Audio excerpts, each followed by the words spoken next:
ज्ञानक्रांती सामाजिक बहुउद्देशीय संस्था मंगळा यांच्या वतीनं आयोजित करण्यात आलेल्या राज्यस्तरीय सन्मान सोहळ्याच्या निमित्तानं व्यासपीठावर उपस्थित असलेल्या या कार्यक्रमाच्या अध्यक्षा आदरणीय चौधरी मॅडम, व्यासपीठावर उपस्थित असलेले या नगरीचे ज्येष्ठ नेते सन्माननीय नागणे साहेब, गौरवमूर्ती घाडगे मॅडम, सरपंच दशरथजी गाडवे, मंगळवेढा नगरपालिकेच्या नगरसेविका बोर्जे मॅडम, या संस्थेचे अध्यक्ष, त्यांचे सगळे सहकारी आणि ज्यांचा ज्यांचा सन्मान या ठिकाणी होणार आहे असे सर्व पुरस्कार प्राप्त मान्यवर बंधू आणि भगिनींनो, खरं तर वेळ फार झालाय. ज्याच्या हस्ते सन्मान होणार होता असे आदरणीय आमदार साहेबांनी या ठिकाणी प्रातिनिधिक पुरस्कारांचं वितरण केले. आपल्या सगळ्यांना शुभेच्छाही या ठिकाणी दिलेल्या आहेत आणि आणखी अनेक जणांचा सन्मान या ठिकाणी होणार आहे आणि ज्याचा सन्मान होणार आहे त्या सगळ्यांच्या वतीनं प्रातिनिधिक स्वरूपामध्ये सरपंच राजू गाडवे यांनी सांगितलंय, गुरुजी लवकरात लवकर भाषण संपवा आणि आम्हाला कार्यक्रमातून मोकळं करा. त्यामुळे अधिकचा वेळ घेणं निश्चितपणाने उचित होणार नाही. वास्तविक पाहता गेल्या 5 वर्षापासून हा सोहळा होतोय. दरवर्षी मंगळवेढा शहर, तालुका आणि जिल्ह्याच्या वेगवेगळ्या भागामधल्या अनेक क्षेत्रामध्ये चांगलं काम करणाऱ्या मंडळींचा, सोबतच राज्याच्याही वेगवेगळ्या भागामध्ये अनेक मंडळींचा सन्मान या संस्थेच्या माध्यमातून केला जातोय. या मालिकेमध्ये यावर्षी आपण पुरस्काराचे मानकरी ठरला. ज्यांचा ज्यांचा सन्मान या पुढच्या टप्प्यावरती होतोय त्या सगळ्यांचं मी मनापासून या ठिकाणी हार्दिक अभिनंदन करतो. मला वाटतं पाहुणे दरवर्षी बदलतात नाही, पण दरवर्षी हजर असणारा मी एक पाहुणा आहे.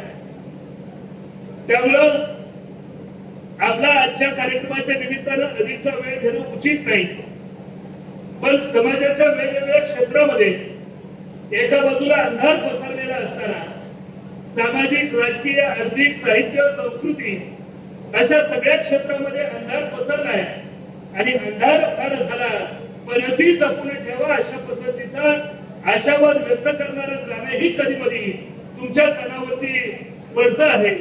अशा सगळ्या वातावरणामध्ये समाजामध्ये आपल्या क्षेत्रामध्ये काम करत असताना ते काम अधिक गुणवत्तेचं, दर्जाचं कशा पद्धतीने होईल याच्याकडे कटाक्षानं काळजी घेणारी मंडळी या ठिकाणी ज्ञानक्रांती सामाजिक बहुउद्देशीय संस्थेच्या नजरेमध्ये भरली आणि सगळ्यांच्या पेक्षा वेगळं काहीतरी अधिकच चांगलं काम आपण आपल्या ठिकाणी केलंय आणि म्हणून आजचा हा सन्मान या निमित्तानं या संस्थेच्या वतीनं आपला या ठिकाणी केला जातो आहे. प्रातिनिधिक स्वरूपामध्ये त्या 5 जणांचा सन्मान झाला. त्याच्यामधल्या 3 मान्यवर महिला भगिनी या ठिकाणी व्यासपीठावरती आहेत. उर्वरित सगळी मंडळी देखील आपण जिथं म्हणून काम करताय त्या ठिकाणी स्वतःची एक वेगळी उंची गाठण्याचा आपण सगळ्यांनी मिळून प्रयत्न केलाय आणि म्हणून जे काम आजवर आपल्या हातून घडलं त्या कार्यासाठी आपल्या पाठीवरती कौतुकाची आणि शाबासकीची थाप या पुरस्काराच्या माध्यमातून टाकली जाते. पण मित्रांनो, मला असं वाटतं की पुरस्कार हा आजवर आपल्या हातून जे काम घडलं त्याच्यासाठीचा हा सन्मान आहे, पण या पुढच्या काळामध्ये अधिक चांगलं काम आपल्या हातून घडावं याच्यासाठी दिली गेलेली ही प्रेरणा आहे आणि या प्रेरणेचा सुवास घेऊन पाठीवरती पडलेली कौतुकाची थाप आणि गळ्यामध्ये पडलेला हार घेऊन या पुढच्या काळामध्ये देखील आपण निश्चितपणानं अधिक चांगलं काम कराल याच्याबद्दल माझ्या मनामध्ये शंका नाही.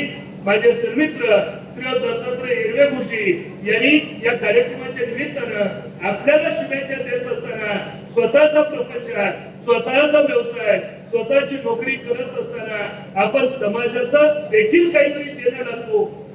सामाजिक बांधिलकीची भाव आपल्या अंतःकरणामध्ये सदैव जागता राहिला पाहिजे अशा पद्धतीची देखील भावना या ठिकाणी व्यक्त केलेली आहे आणि म्हणून मला निश्चितपणे खात्री आहे की आज ज्यांचा ज्यांचा सन्मान होतो आहे अशी सगळी मंडळी या पुढच्या काळामध्ये देखील समाजामध्ये स्वतःचा उठावदार अशा पद्धतीचा ठसा निश्चितपणाने उमटवतील।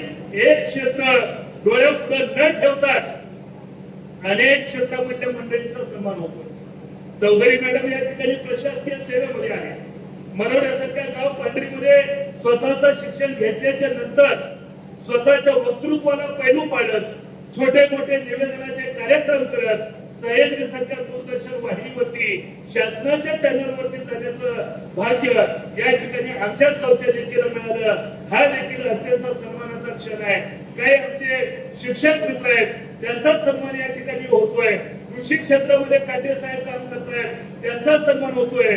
ग्रामपंचायत गुंजेगाव आणि बावची या ग्रामपंचायतीने काही वेगळं काम करून दाखवलंय त्याचाही सन्मान होतोय। प्रवीण शिवसेना मुलींचे सरकार आमचे सहकारी पती पत्नीनी त्यांची मुलगी MBBS करून आता एवढी मेडिसिनच्या क्षेत्रामध्ये स्वतःचं शिक्षण पूर्ण करते आहे। अशाही आदर्श माता पित्याचा सन्मान या निमित्तानं केलाय। आमच्याच कुटुंबामध्ये संकेतला या ठिकाणी चांगला अभियंता या पुरस्काराने सन्मान केले आणि म्हणून समाजाच्या वेगवेगळ्या क्षेत्रामधलं चांगुलपण आज या ठिकाणी या समारंभाच्या निमित्तानं सन्मानित होतोय याचा एक निश्चितपणाने आनंद आहे। आणि मला असं वाटतं की कोरोनाच्या संकट काळामध्ये आपल्या तालुक्यामधली बांधकाम व्यवसायामधली दोन मोठी माणसं आपल्याला सोडून गेली। त्याच्यामध्ये स्वर्गीय गोपाळराव खारगे आणि स्वर्गीय अमोल इंगळे हे दोन उद्योग व्यावसायिक आपल्याला सोडून गेले आणि ते सोडून गेल्याच्या नंतर या ठिकाणी आज त्यांची स्मृती या सोहळ्याच्या निमित्तानं जागवली जाते, जतन केली जाते। 30 जानेवारी 1948 साली ज्या दिवशी नथुराम गोडसेंनी राष्ट्रपिता महात्मा गांधीजींचा खून केला त्या खुनाच्या नंतर या गांधीजींची आठवण कशा पद्धतीने काढली जावी याच्यासाठी कर्मवीर भाऊराव पाटलांनी एक संकल्प केला आणि तो संकल्प असा होता की गांधीजींच्या स्मरणार्थ महाराष्ट्रामध्ये मी 101 माध्यमिक विद्यालय सुरू करेन। वाईट गोष्टीला देखील किंवा दुर्दैवाला आलेल्या प्रसंगाला देखील विधायकाचा कसा साथ घालता येतो हे कर्मवीर अण्णांनी या ठिकाणी दाखवून दिलं। तशा पद्धतीनं आपल्यामध्ये खारगे आणि इंगळे हे दोन उद्योजक निघून गेल्याच्या नंतर त्यांच्या स्मृती अशा उत्तम पद्धतीनं जगवण्याचा प्रयत्न या ज्ञानक्रांती संस्थेनं करून दाखवला। त्यांना मी मनापासून धन्यवाद देतो। डॉक्टर शेख सर आणि त्यांचे सगळे सहकारी निरंतरपणाने समाजाच्या वेगवेगळ्या क्षेत्रामध्ये चांगलं काम करतायत। माझे सहकारी गिरीधर शिवशरण सचिव म्हणून काम करतायत। आज आजारपणामुळे ते या ठिकाणी हजर नाहीत, अन्यथा अध्यक्ष महोदय आपण सांगितलं ते असते तर कार्यक्रम आणखी गतीनं पुढे गेला असता। या कार्यक्रमाच्या निमित्तानं गिरीधर लवकरात लवकर या ठिकाणी आपल्या सगळ्यांच्या मध्ये सार्वजनिक जीवनामध्ये कार्यक्रमामध्ये याव्यात अशा पद्धतीच्या आरोग्यमय शुभेच्छा देखील या निमित्तानं देतो। ज्यांचा ज्यांचा सन्मान होतोय त्या सगळ्या गौरवमूर्तींना अंतःकरणापासून या ठिकाणी धन्यवाद देतो, शुभेच्छा देतो। चांगलं काम आपल्या घडावं अशा पद्धतीची भावना व्यक्त करतो आणि सांगतो जय हिंद जय महाराष्ट्र।